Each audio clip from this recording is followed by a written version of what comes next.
All right, thank you so much for staying with us. In our next conversation, in a move aimed at strengthening accountability and addressing outstanding debts, the Senate has established a 6-member committee to work with the Federal Ministry of Finance on the reimbursement of unpaid local contractors who executed capital projects across the country.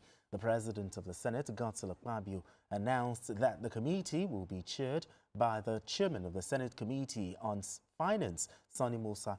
The committee has been given 1 week to submit a report on the federal government's efforts to settle the outstanding obligations. Now, BK, why is it taking the Senate intervention, for this issue of unpaid contractors to receive urgent attention? Yes, because the executive has not done the needful. It's as clear as daylight that these people are being owed. Remember, they had to take a coffin to the ministry the other day, seeking to get the former minister, Wale Edun, to do the needful. The contractors claim they are being owed between 3 trillion and 4 trillion in certified liabilities. Wow. But the FG says no.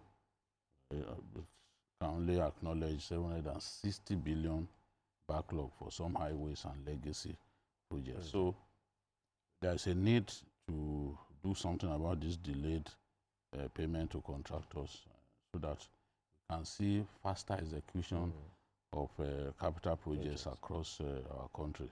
Those who have completed their projects need to be paid, but they are complaining that they are yet to receive payment. Projects that are dear to our people, government has to prioritize those projects, pay them, pay the contractors accordingly. I want to use the example of railways, for example. If we want our people to have access to cheap mobility, the railway is still the best. Look at the construction going on along the Abuja-Kaduna corridor. Okay. During the Salah, people spent a whole day on the road for a 2-hour journey. But with the train, they are guaranteed faster transportation to their destination. And that's the reason the Nigerian Railways has to be properly funded. What I see is that it is not being funded. Contractors are being owed for diesel and other supplies. Today, diesel cost has doubled after the Iranians closed the Strait of Hormuz and drove up oil prices. But what are we seeing? The level of funding for railway has not gone up. Yet, diesel costs are on the rise. And other things too that they need to buy. The funding is atrocious, so they are unable to do a lot of things. People are asking me that, is it that Tinubu took trains from Abuja to Lagos? There's no leader who knows what he's doing who will take trains from Abuja to Lagos.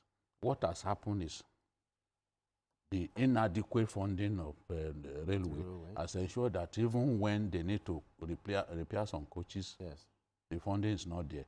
So government has to buy more coaches so that we can have more frequent travel along that Kaduna Abuja corridor especially, and of course Warri Itakpe. You need to buy more. When you buy more, they will be able to provide services for more of our people who would rather enter those trains than travel by road. So there's a need for critical funding so that they can pay their contractors, especially diesel suppliers who are saying we are not going to supply you anymore. There's a need for proper funding for the railway, especially for one reason, that the poor in our society, they would rather go by rail. Okay. Just in 30 seconds, your input here. Oh, well, we all know that capital projects happen to be the engine of the economy because money moves around. You can employ, you can do services and all the rest. And we shouldn't also forget that some of these contractors who have completed their own part of the job, they took loans from banks. That's true. And all of those will be putting pressure on them. They will be putting pressure on them. We should pity them.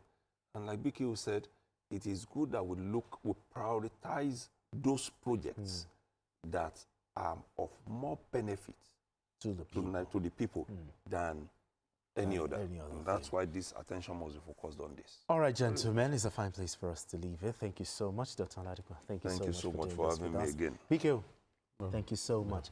And that's it on Journalist Hangouts today. Join us tomorrow for another episode of the program. You can watch the repeat broadcast of this episode tonight at 11. Join us on Sunday from 1:30 to 3:30 p.m. for Journalist Hangouts on Sunday. We are on YouTube at youtube.com/TVC News Nigeria. I am Benga Oreshegun. Bye for now, and God bless Nigeria.